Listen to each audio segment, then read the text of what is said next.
Welcome to another programme of Soccer Nostalgia. This week we're praising that character who could be regarded as a bit of a spoilsport when you look back on soccer's recent history, but he's still a hero, the goalkeeper. There goes Cardino, he's onside. That's a good cross ball, it's Belay! And a fantastic save by Beck! And again the sight of Story taking up a good position on that left-hand side of the field. And the linesman is flagging as ball goes in, and a marvellous tip over by Pat Jennings. Redknapp trying again to get behind that Leicester defence, has crossed it for Robson, and my goodness, how did Shilton get that one? Well, let's talk about goalies, Mick and Alan. Would either of you ever fancied being a goalkeeper, maybe? No, I think you've got to be mad to be a goalie, haven't you? Let's be fair. I mean, it's something to do with football. It's a part of football which has got nothing to do with it, really. You know, except that there's a very specialised job. All right, they've got to have a certain idea of what's going on. You know, they've got to be able to read the situations, and they're part of the team that they've got to control the defenders basically, but and their penalty area. But regards as their the saving of shots and their bravery and they're going at people's feet, they got to be a bit loopy for me. I mean, it's a standing joke in all football clubs. If you want a good night out, grab a goalie, because they're all daft as brushes. Granny, innit? No, that's your case. That's your case. But because they're always good fun, invariably they're characters in their own right. Because they have to, they've got to do daft things. I mean, to put your head in among boots and, and it's only of late that they've started to protect them, I think, a little bit more than they should do. But if you get a good one, they're worth their weight in gold. Yes, from a club's point of view, if you've got a good, reliable keeper, it obviously is a great asset. Well, everybody says you play, you've got your back four. I always think it's a back five, and if he's a good one, I mean... It is. It makes an awful lot of difference if you've got a good goal. It gives everybody confidence, you know. I mean, because that's right. I mean, because if you see on the pitch, if you're playing and the goalkeeper pulls off a couple of good saves, it keeps you in the game. You know, I mean, I'm a great believer. All a goalkeeper can get you is a draw at the end of the day, isn't it? You know, I mean, what I'm saying is, it is so important. I mean, I was very unfortunate. I never played with a good goalkeeper until I went to Norwich. I mean, I've played with, but they're all characters. They're all a little bit crazy, and they'll all pull off great saves. They're all brave. They're all pretty honest, straightforward lads. But I mean, they're under so much. I suppose it's a pressure game as well. They're under a fair bit of pressure. But most of the keepers I played with had chocolate wrists. Before we talk in too much detail about them, who would you say was the best keeper you either saw or played with, Alan? It's very tight for me, but I think England have produced the best goalkeepers forever and a day, going back to Gil Merrick and people like that. But Frank Swift, we've always produced great goalkeepers in England, but I've got to put Banksy just in front of Shilts. Right, as the best you've either seen or played with. Against you. Yeah, and Mick? Yeah, the best I've played with, and I've week in, week out, was definitely Chris Woods. But obviously I've played, at international level with Shilts, and I mean, they're both great keepers. I mean, in training, it's impossible to beat them from the edge of the box. Their angles and their agility was so good. It was impossible to score goals against them. Right, well, let's see Gordon Banks in action first then, the man many keepers have modelled themselves on. There goes Cardino, he's onside. That's a good cross ball, it's Belay! And a fantastic save by Beck! Paulo Cesar. Cesar trying one. That's not a bad one! Breaks down, so Pelle's in the game for Brazil. And that's onside, and Gordon Banks, a brave save from Cardino. This is the fellow with the left foot. This is the bloke. What a shot, what a save! Paulo Cesar, number 18. Paulo Cesar trying the right foot, and a great save by Gordon Banks. Roberto is one of them with the shot, and a good save again by Banks. And Banks covering the angle, pushing it away for a corner. He's done a great job for England today. He used to drive you mad because it was a specialised job, you see, goalkeeping. And he wanted shooting practice and this, that, the other. But you talk the likes of Jimmy Greaves, Bobby Charlton and that, they wouldn't shoot against him because he used to destroy your confidence as much as a good goal scorer like to see the ball hitting the net and scoring goals. And invariably in training, you take the mickey out of a goalkeeper, you try to chip him, this, that, the other. But he used to see so many strikers off because they said, no. He used to damage their confidence, even in training. I mean, he was, as I say, unbeatable from edge of the box. And he used to say, and he used to dare Alf Ramsey, he said, anything 20 yards out, 25 yards out, I don't want a wall.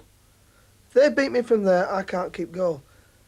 And he used to put like a ring of balls all the way around outside the box, 20, 25 yards out.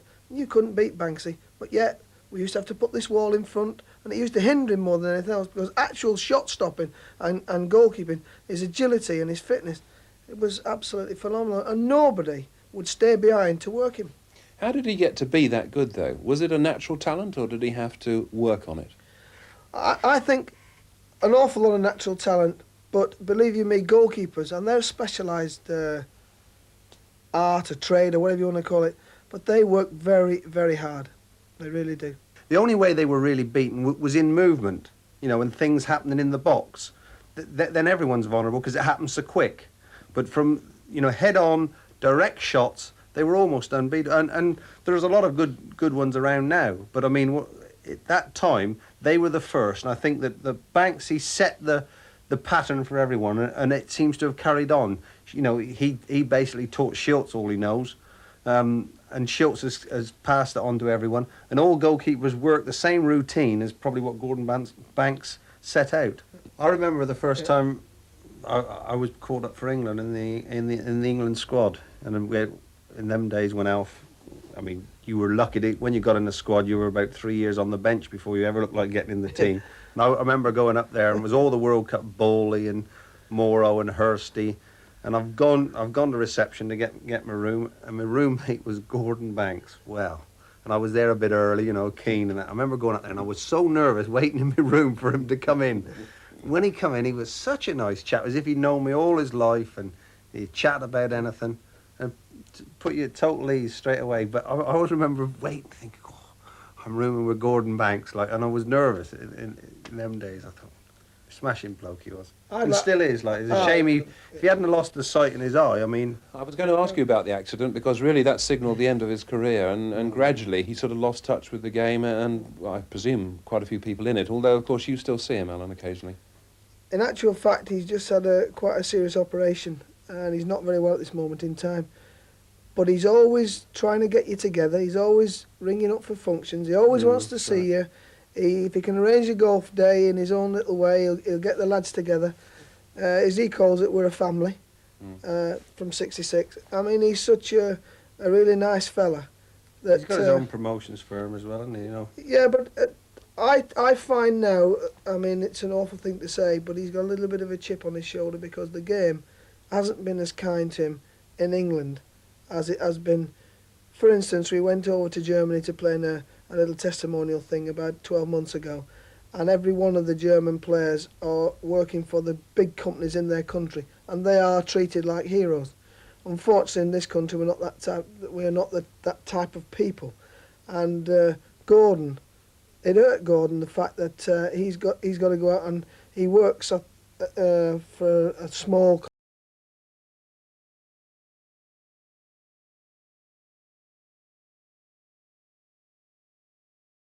company in the Midlands, but he's had to go and virtually ask them to take him on, whereas in Germany they treat the top stars a little bit better than we do here. And at this moment in time, there's a lovely man who's been a hero and probably the greatest goalkeeper we've ever had in this country, with a little bit of a chip on his shoulder, and I find that sad. Everyone remembers, of course, the big save, that marvellous moment against Pelé. Would you say that was the greatest save you've seen? Yeah, because he was going, he'd no chance of getting it. I was running back and I couldn't get anywhere near to do anything about it. And the cross was right. Pellé's put it exactly where he wanted to put it. and he's had to come and cover his near post to start with because the cross has come from that side, because it's a sin for a goalkeeper to be beaten his near post. So he's had to shut that off. He's shut that off. It's gone right to the back stick, and he's had to stop the first thing, which is a sin for goalkeepers, as I said. Then he's got the next one right at the other post, and he's not to get there. He's had to scoop it away. He's not been able to save it. He's had to scoop it and actually get the ball up and over the bar. And I can always remember on my way back, I'm thinking, oh, goal, because there's no way I could see the keeper getting there. That is probably the greatest save you'll ever see. Wasn't a reflex save. You know, he had to save it, if you know what I mean. He was on, like Alan says, he was on the near post. He's gone to the back post. The fella's got a header, and he's seen what he's got to do. I mean, there's some great saves. The other one that sticks out is Montgomery's in the cup final, but he just dived across, and the ball's hit him and hit the bar, and you know, and got away. But Banksy, the ball was there. He's headed it, and he's seen what he's had to do. I mean, and it'd been easy for him to have got a hand to it and pushed it in, but he realised he had to scoop it, and he's just scooped it over.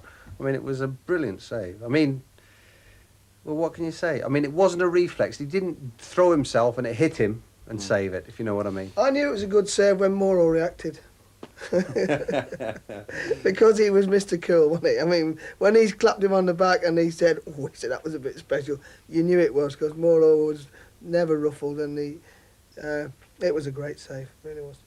All good goalkeepers made so much look easy. How many times did you see balls bump and he was there? You know, he was in the right, his angles were brilliant. And I always believe, and I always will, that Gordon Banks started the school of goalkeeping, which still exists today. And they all work at the same things. He set up, you know, the training programme, and he is responsible for all the goalkeepers we got around today. He always used to say, if you look at a penalty box, Bawley, that's your house. Right? Square, there's a little roof on the top of it. He said, and wherever the game's going on, he said, I walk round my house.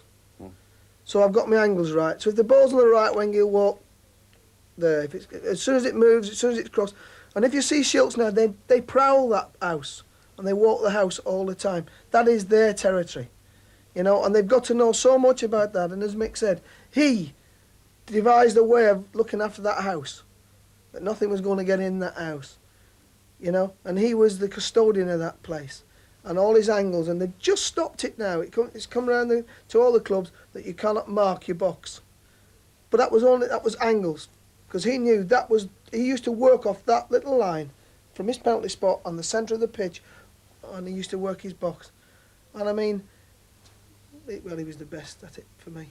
Well, while Gordon Banks was clocking up league and international appearances, there was another great goalkeeper matching him for Tottenham and Northern Ireland. Pat Jennings, seen here in action, November 1975 against Wolves. Jones, Monroe, lost out there again. Chivers, Con, McAllister up on the left, the spare man, here he is. Driven well, might come in from Neighbour, oh yes!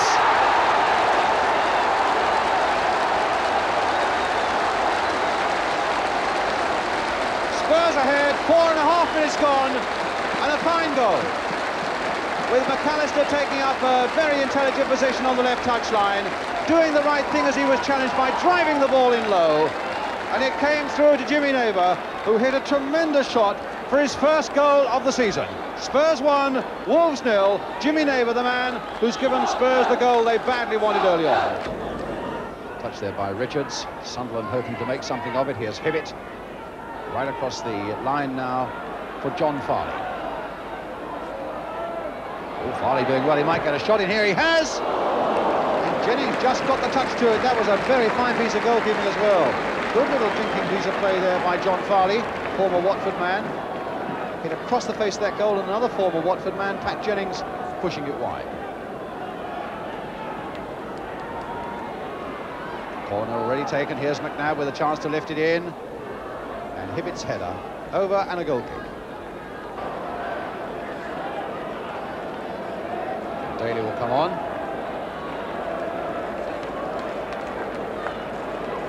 Former England youth international. for Wolves is that a defender goes off and an attacker comes on. Coates with the free kick. Coates again. Pratt. It's not a bad old shot. And in the end, it was a very good save. Making quite a habit of that, John Pratt. Hitting long, dangerous shots from 30 yards. And that one he caught so well and pierced it well.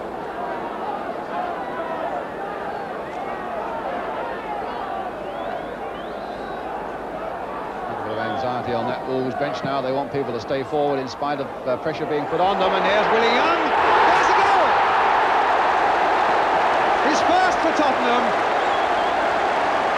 And one that really could make all the difference now. As the ball came over from the right, Young caught it well into the back of the net. Tottenham 2, Wolves 0. And Willie Young opens his account with his new club. And seems pretty pleased about it.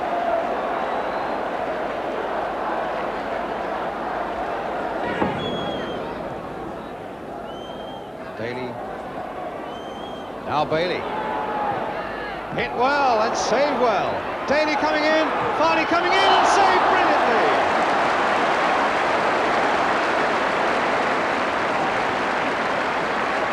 Never lets them down, Pat Jennings. Maybe a little fortunate with the first one, but a superb save from the second one. So a corner then for Wolves. Willie Carr again with it. He'll come for Carr again. Now for Parkin.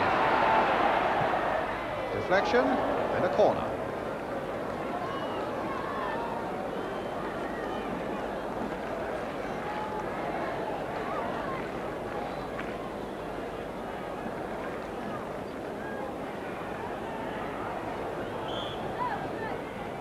Hibbett with this corner for Wolves. Hit towards Bailey. On the volley! Oh, and what a save again! Absolutely amazing. Last season, Pat Jennings kept Spurs in the First Division. And today, he has kept Wolves out in brilliant style. Mike Bailey can't believe it. He caught that volley absolutely perfectly. And the crowd are still, 30 seconds after that save, still roundly applauding Pat Jennings. Look at Hibbett, he can't believe it either. Willie Young getting there.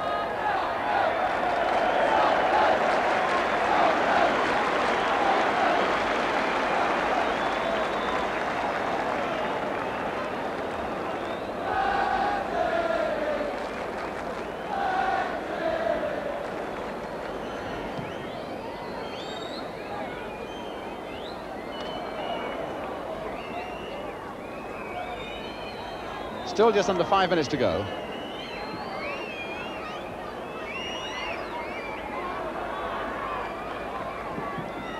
Monroe.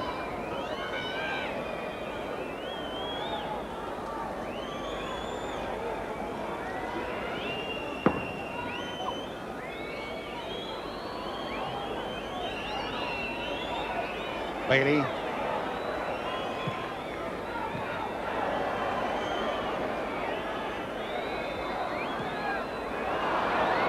Four for Willie Carr.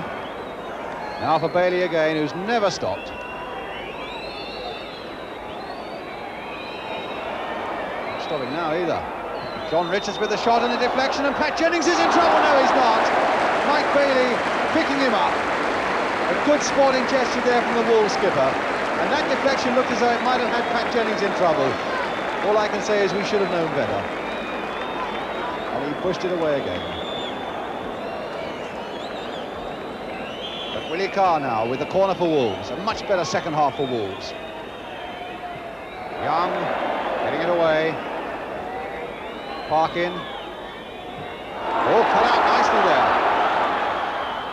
by Pratt. Here's Parkin.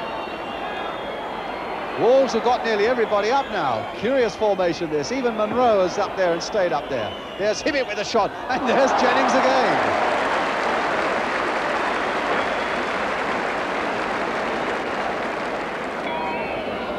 Bailey.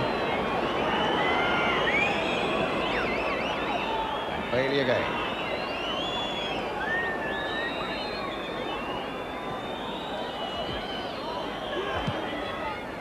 Here's Daly, or rather Parkin, and now for Willie Carr. Last seconds of the game now. Crossed in again there, Daly shot in this time, it's there. And so Wolves at least have got the goal that so much of their second half play has suggested that they deserved. A cross coming in, well hit from the left. Daly, the substitute, getting up well, and at last, Pat Jennings is beaten. Well, he made goalkeeping look easy, didn't he? I mean, he was typically Irish, nice way, nice manners about him, always polite, lovely person, and a very, very good goalkeeper. I mean, as I say, when you make a hard job look easy, like he did, and he didn't want any fuss, he didn't, you know, he was embarrassed if you talked about his saves or talked about his performance, but he was another very, very good goalkeeper. He had class, didn't he? And I think it always sticks out to me was the one-handed, you know, when he used to just go wallop with the one hand and take. I mean, he was the first one who'd done it. Like, it was like his trademark, wasn't it? You know, whereas, but he was class, wasn't he? I mean, like Alan said, it. He made everything easy. His angles were correct. Very sound in every department. But that laid back sort of must have been been a right good keeper to have play behind you, because, like, you know, in the heat of the moment when you're running around and that and you're chasing everyone up, Pat just seemed to have everything under control. Great keeper. When we're talking about goalkeepers, how important is physique? They work very hard on their upper body, on weights, and because they've got to throw balls and they've got to catch things, they've got to be strong. When they're going to catch balls and people are going to hit you, you've got to have that physique to be able to withstand that, and the strength to leap and get. It's a very, very fine art now, goalkeeping, and as you say, you see a goalkeeper not only in size but also great physique, good build, and they do an awful lot of upper body work now. It's agility as well, isn't it? You know, like you say. I mean, in the penalty area, you've got to be strong. You've got to be, you know, you've got to be able to go up and catch things over people's head, you know. But you've got to be fit as well. In your agility, you've got to be able to be on the floor 1 minute, and the next minute throwing yourself to the right, next minute throwing yourself to the left, because you might just power a ball when someone else comes in and you're throwing yourself at someone's feet. And that's what it's all about. That's why, you know, most goalkeepers... They're probably the fittest people in a football club, a goalkeeper. Really? These days, yeah. The work they have to do, they're probably the fittest. I always remember taking a penalty against him for England at Wembley, you know. And I wasn't thinking I'm going to miss this. I thought, Pat Jennings. You know what I mean? You thought he's Irish, you're not so good. No, that's right. What I'm trying to say is, it's strange. Like, I thought to myself, you're taking a penalty against Pat Jennings.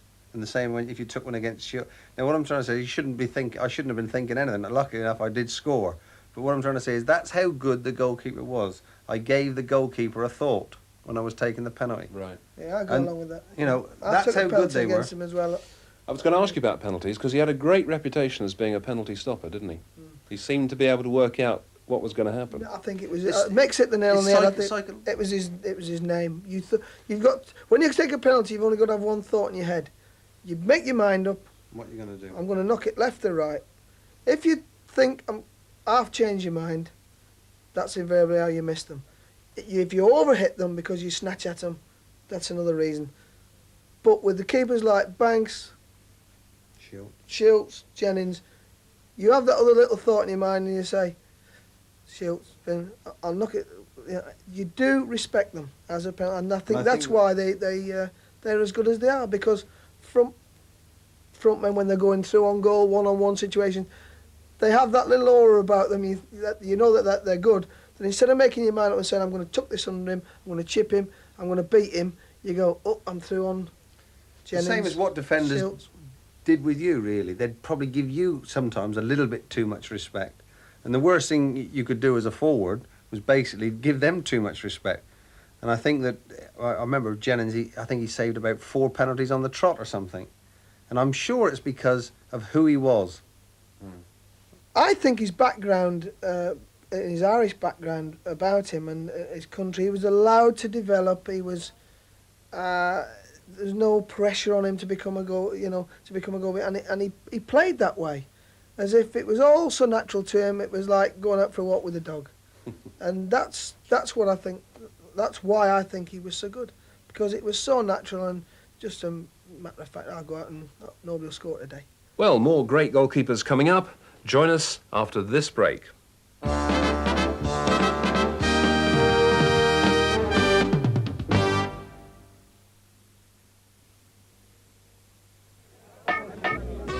Dolmio put not one, but 2 types of tomato in every jar, and 11 herbs and spices skillfully blended so you can put the finest spaghetti bolognese on the table and a smile on everyone's face. The Dolmio smile. Put the Dolmio smile on your face. Call our party line now on 0898 60 60 60 and speak to new friends all over the UK. Just dial 0898 60 60 60. So what's a little dandruff? Okay, big brother, imagine you're at the social event of the year and your dream girl says hello, just as you do this. Her first impression, what a hunk, and only a few flakes. Give me a break. The breaks are you never get a second chance to make a first impression. So? So ordinary shampoos won't fix your problem. Try this. Head and Shoulders. But you don't have dandruff. Ta-da! Head and Shoulders, because you never get a second chance to make a first impression.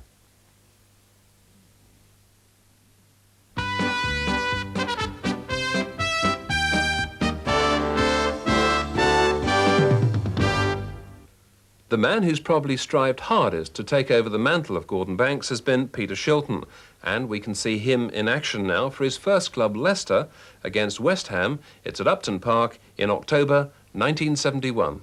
And Hurst again getting up well to nod that down for Brooking. Still Brooking going on. My goodness, and that almost beat Shilton.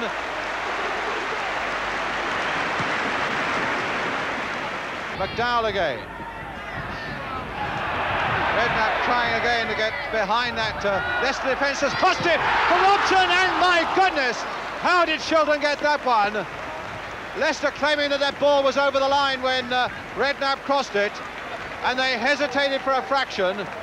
Robson didn't, and luckily for Leicester, neither did Shilton.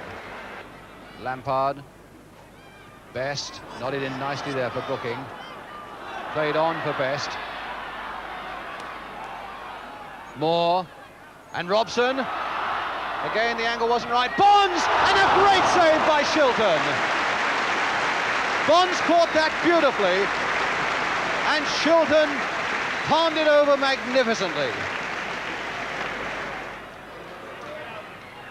Crossed again there for Brooking, hit first time, and what a save!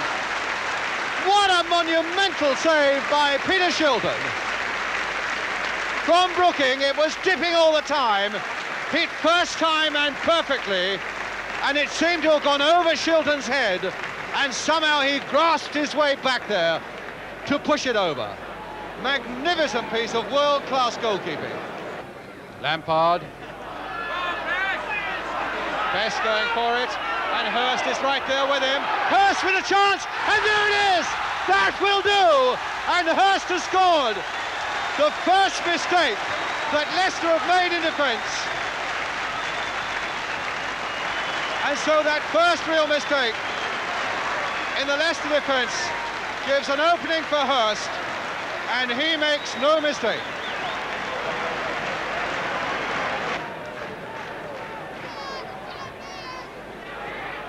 Taylor missed jumping there, and a goal by Cross.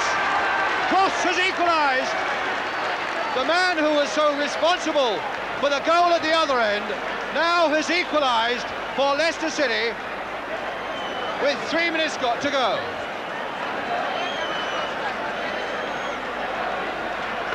What sort of guy is Shilts?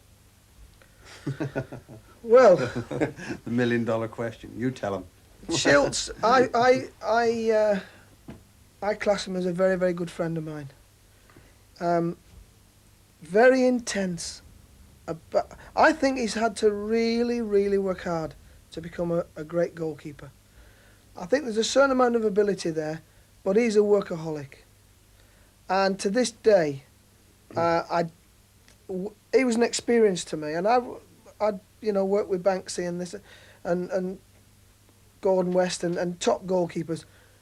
This fella, when he came to Southampton, was the hardest working keeper I've ever seen. In fact, he used to drive people mad to work him. And with it being a specialised department in a football team, there's not very many people who could say, I'll take your Shilt. And he came to Southampton, and you're not only in awe of him as a goalkeeper, you're in awe of him, how do I work him? What do I give him? Is it just ordinary shooting? But I always remember him saying to George Horsfield, who's a workaholic as well at Southampton, George, would you come and work me? I'll show you what I want to do. And I bet you know George Horsfield's one of the best goalkeeping coaches you'll see in this country, because Shilts used to drive him mad. And George used to get fed up. He was tired of working Shilts. And to me, that sums him up. He's made himself a great goalkeeper. And I've my respect for him is that high, because he would work every minute that God sends at his goalkeeping. And that's why he's a great keeper. Mick, what do you think about Peter? Oh, he's a great keeper. He's a character in his own way if you know him. I mean, I wouldn't have said he was the bravest at one time in his career, but I mean, for me, as a shot stopper, I think he's the best. There's no doubt about that. And like Paulie says, I know what he was like when I wasn't with him at Southampton, but I was with him with England, and he was the same. He'd worked so hard, and he had everything off to a T. But as I say, going back to Banksy, he started at Leicester under Banksy, and he's carried this throughout his career, and he's been a great influence on goalkeepers today. He's sort of carried it on, but he's a character, like we said. They've got to be a bit mad, I mean. But he's a bit more serious than the other top keepers. Banksy wasn't a serious type of person. I mean, he was. His goalkeeping meant an awful lot to him, and indeed Jennings we spoke about. It meant an awful lot to him. But Shilts is he was serious about it, and it really hurt him if he wasn't right. And that to me showed he wasn't as natural as the others. I think he was very unlucky because Ray Clements got into the team, and I think that that Shilts was by far the best goalkeeper at the time. Clements, for me, Ray didn't really work at his game as hard as what he did, but he played in a very good team. And I think that although Ray was very competent, he was very good off his line at reading situations, anything knocked through. Ray was like an extra sweeper. He was a different type of goalkeeper, but he got in before Shilts, and Shilts was probably the better goalkeeper in the sense that he worked at his goalkeeping, at his penalty area, whereas Clements worked probably more as an extra defender of the back four, if you know what I mean. Yeah, I think Shilts, is a big strength of his as a goalkeeper is his talking and his knowledge of his back four, He's probably the loudest talker to a back four in organising what's going on in front of him than any of the other two. Banksy was quiet. When it came in his house, as we said earlier on, he used to look after his house. Yeah. Jennings was the same. But Shilts is a good talker, and his knowledge of the game in football, and indeed he wants to go into management, is good. And I think a big part of his strength was his talking and his knowledge, and he never stops at his back four, and they know after a period of time exactly what he wants, and they know his angles at the end of the day. They know where he is, where he wants them to go, and I think that's made him great. His talking. He was very unlucky, Shilts, because I think if you take it all round, I think he's a better keeper than Clements. Peter, of course, is still going strong, and I think many people tend to forget he's been around a long time, hasn't he, Peter Shilton? Well, as Mick said, he stood the test of time, and if you've been at the bar with him, you'll understand what we're on about. But, I haven't. But it's always me. It's always me he rings up. But he's passionate about his goalkeeping, and he's a really good pro. and that's why he's still where he is. And I don't think anybody will knock him off now for a long time, because he's fanatic about his goalkeeping, and good luck to him. He's a good one. How would you rank him overall? Where would you place him in your list of greats? I know, Alan, that you are a great fan. Mick? I think he's number one. You do? Yeah, but I never had the... I mean, although I played against Banksy several times, quite a lot, I didn't play with him for England. Alan would probably have seen more of him, Gordon Banks. And I put Gordon Banks down to he made Shilton, as far as I'm concerned. But I think Shilton, overall, is the number one goalkeeper. Although, regarding the people that I played with, I still rate Chris Woods as, very highly. I mean, but there again, he does exactly the same as what Shilton does in his training. As I say, it's all been set out for him, and he works very hard. Same as what Alan says. He was a total professional when I played with him. But I would say that overall, because he's stood the test of time, because he's done it at all levels, because he's won major honours, I would say Peter Shilton. More top keepers after the break, plus a few not-so-gold moments from other top names. Join us again in a couple of minutes.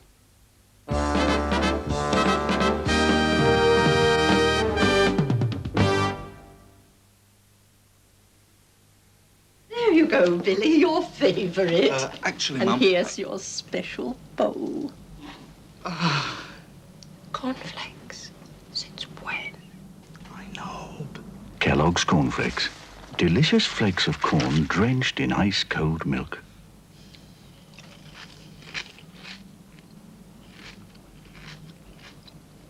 Why don't we ever get any of... Kellogg's Cornflakes. Have you forgotten how good they taste? Would you believe it? There's a new washing up liquid and it's even better than Fairy. What is it? New Fairy, of course. If this is a typical day's washing up in your home, you can make new Fairy last not just one extra day, not even 3 or 4, but on average an extra 8 days. So you see, new Fairy lasts longer than ever before, 8 days longer.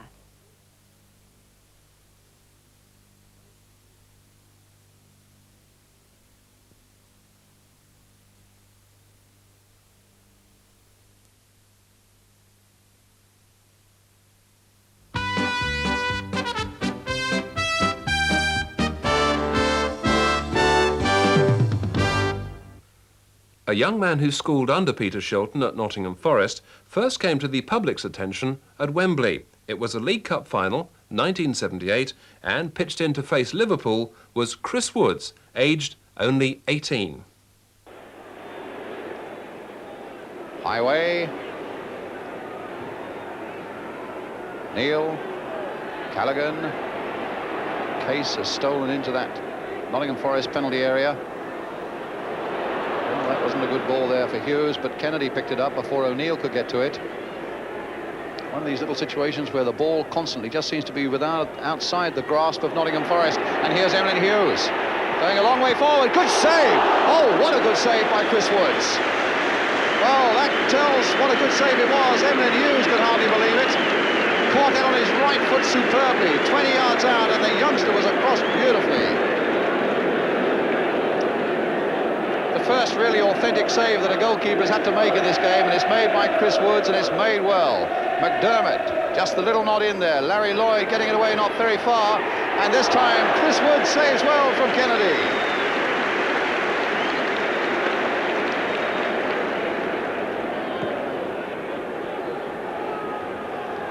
Well, that's Callaghan, but there's an offside against Case, who hadn't got back quickly.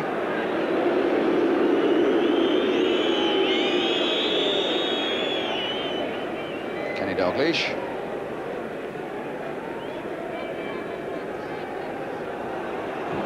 Robertson.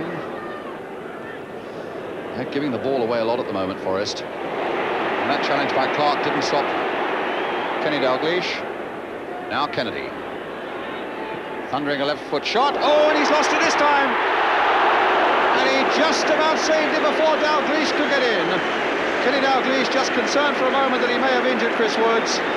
The first semblance of a mistake there by Chris Woods. That shot by Kennedy, he didn't hold it. He made life difficult for Dalglish, and the luck went his way.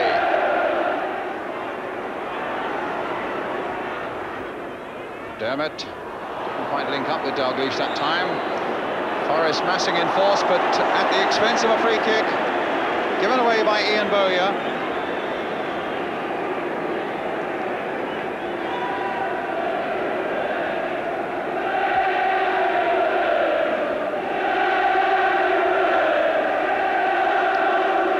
So a moment of anxiety, whose voice won't carry that far.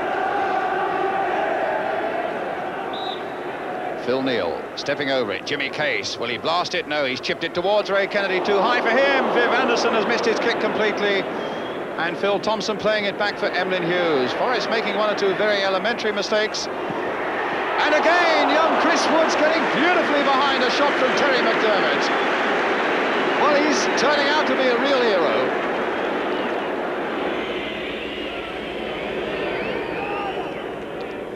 John O'Hare, just a question of who they're going to take off. I wouldn't be at all surprised if it's not John McGovern, who really has struggled with his groin. And it's Kennedy coming forward again for Liverpool. The long shot deflected, and again, Woods well behind it. Callaghan.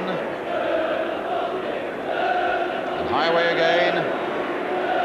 Surely only a matter of time before Liverpool do break this deadlock, but it's still 0-0. It's a corner for Liverpool, and it's 8 minutes to go. Highway now tries an in-swinging corner, curling in there, and Woods didn't get to that one. Oh, and he did get to that, though, from Jimmy Case. He missed the first one, but he just got down to that one from Case. McGovern, who relayed any messages that Brian Clough and Peter Taylor wanted for the players before this period of extra time. Clark beating Fairclough. Here's Woodcock. Bowyer holding on to it a little too long. The strong challenge from Tommy Smith, taking it away from him, and away for Liverpool now comes Fairclough with Dalglish supporting him. McDermott away on the left. Here's McDermott. Oh, what a good catch. That's McDermott, but that's the hero. He is, as far as I'm concerned, basically from the mould that we've been all talking about. He works tremendously hard at his game. The game we've just seen, he was only 18. He was only a baby, but he's got a tremendous physique. I mean, and when I was with him at Norwich, I mean, he'd got better and he worked. I mean, I don't know how he worked in them days, but I mean, he definitely worked so hard. And his shot stopping was unbelievable. He a very good keeper, and I think that. Providing, I mean, hadn't been very well this year because he's had, a bit of a problem with his health. But providing he comes through that all right, I think that he'll keep us, our goalkeepers, let's put it that way, up on the top for a long time to come. Do you see him as the next regular England keeper? Oh, without any question, without any question. When I was at Norwich, I was convinced that he should have been playing then, because Schultz went through a bit of a shaky patch, but he looks to have overcome that and. I thought that he, with a bit of luck, he could have got in a lot earlier than he did. How much longer do you think Peter Shilton will go on to retain the #1 position? How soon will Chris Woods maybe get in there? Well, it depends, as I said, depends on Chris Woods' fitness, really. If he's fit, I think that, the pressure's going to be on Schultz right away. But if not, I really can't see anyone else. I can see that, I mean, there's obviously a few good keepers about. Seaman seems a pretty good keeper. But, I mean, having said that, I can't really see anyone taking Schultz's place for a long time to come. Because, as Alan was saying, his work rate, his professionalism, and his knowledge will hold him in good stead for a long time. Well, let's have a look now at one of those moments that the keeper involved would probably rather we forgot. Still he goes on. Played wide for Taylor, taking on Davey. Payne right up there. Bobby Tambling. Sewell trying to lift it in under that crossbar. And a goal! Oh, what a mistake by Sprake! And Sewell has equalised. Oh, and Sprake furious with himself, as indeed he ought to be. A terrible error by Gary Sprake, and it's 1-1. Oh, he's absolutely furious with himself. That long lob by John Sewell going in under that crossbar when Sprake seemed to have it so well covered, and only 2.5 minutes left. Oh, Gary Sprake, what we say about him, we see him throw one in, and but he was always doing it, wasn't he? And you always, it must have been a confidence thing. I mean, there's certain goalkeepers, they keep making one cock up after another, don't they? He's just that type of keeper, wasn't he? Always make a cock up. There's one good thing about him. Venables would have bought him. But he was a good keeper, but he possibly his, what can you say, his temperament was a bit suspect, and big games he did tend to let people down. But overall, he wasn't a bad keeper, Sprakey.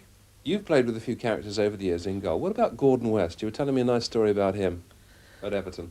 Well, Westy was a fun keeper and a good keeper as well.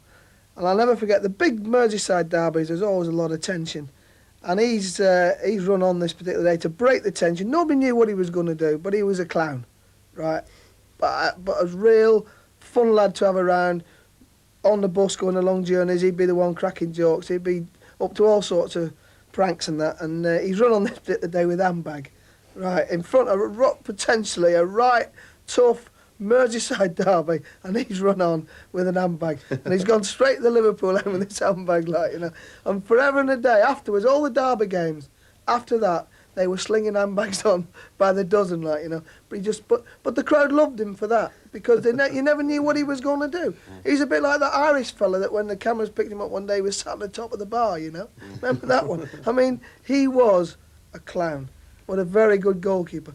But to break the tension of that game, we didn't know what he was doing. It was totally off the top of his head, and he just ran out, and he had the whole place in hysterics. What about Peter Bonetti? Everyone, if you're on a serious moment, everyone seems to blame him in a way for losing us, if you like, the World Cup in 1970 when he stood in at the last minute for Gordon Banks. Do you go along with that? I thought the Cat, as we all affectionately call him, was a good goalkeeper. That particular day, we had the game won, and I don't think you can blame him one little bit at all. No. As I can't blame Alf for the substitutions he made, because playing in that game I was ever so tired, and he brought two very good legs on, two pairs of legs if I may say, in Norman Hunter and Colin Bell, and for me to see them coming on at 2-0 with the fresh legs that they got and the great heart and lungs, it was the same type of thing, and everybody's blamed Alf for the substitutions and everybody's blamed Peter Bonetti. I couldn't. I thought he was a very good goalkeeper. And to be pitched in, don't forget, he wasn't even playing until 12 o'clock, lunchtime. Right. Banksy was ill, but he was our top keeper, and all of a sudden, at 12 o'clock, he was that bad. Alf left it that long to say to the kid, right, you're playing in a quarter-final of a World Cup. Threw it on him like that. And I don't think you can blame him at all, because I like Cat. I thought he was a good keeper. Of course, in addition to stopping goals, keepers can also score them too.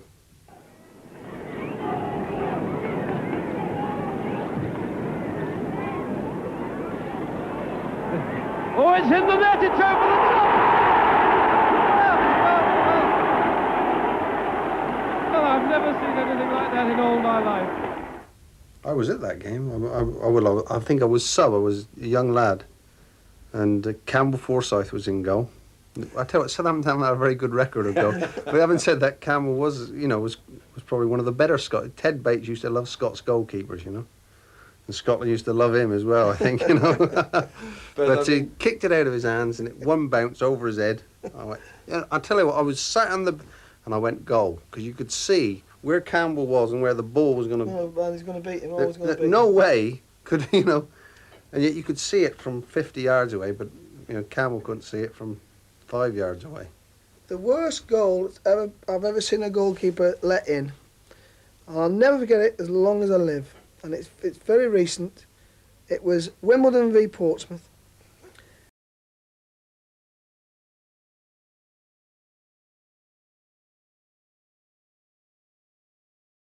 And you know the way Wimbledon play, and there was a gale blowing and we were playing against it, and the corner flags were like that, right? And it's 1-0, like about 3 minutes to go before half time. I thought, well, if we can get in half time here 1-0, and they bombarded us. We'd never been in there half. I said, we'll get away with murder. And they've scored a free kick. Alan Court scored a free kick, made it 2-0. But in the schmozzle that's happened, Knightsey's gone down and he's got hurt, right, in his knee. We've gone back to the thing. I thought, well, 2-0's not so bad. We might be able to pull this back. I'll never forget it as long as I live. Tapped it to the inside forward. He's knocked it back to Mickey Kennedy. Mickey Kennedy's knocked it back to Blakey. And Blakey's passed it back to Knightsey. But Knightsey's on the floor looking at his knee. And this ball has trittled by him and not hit the net. But I'm starting to scream from the bench. I'm running onto the pitch. The crowd behind that goal, which are our supporters, they're screaming at him. And Knightsey is he's rubbing his knee and this ball's gone by him like that. They've never touched the ball, Wimbledon. We've passed it 3 passes and it's in the back of our net. And Knightsey's gone, he's picked the ball out of the net because he thought we were messing about, wasting a bit of time. 3-0 we've gone in. Does that count? 3-0. Counted to me. From 1-0 down, right, it is the craziest goal I've ever seen in my life. But that's what happens with goalies. It does happen to them. Because they can be the villain of the piece or the greatest thing you've ever seen. And that's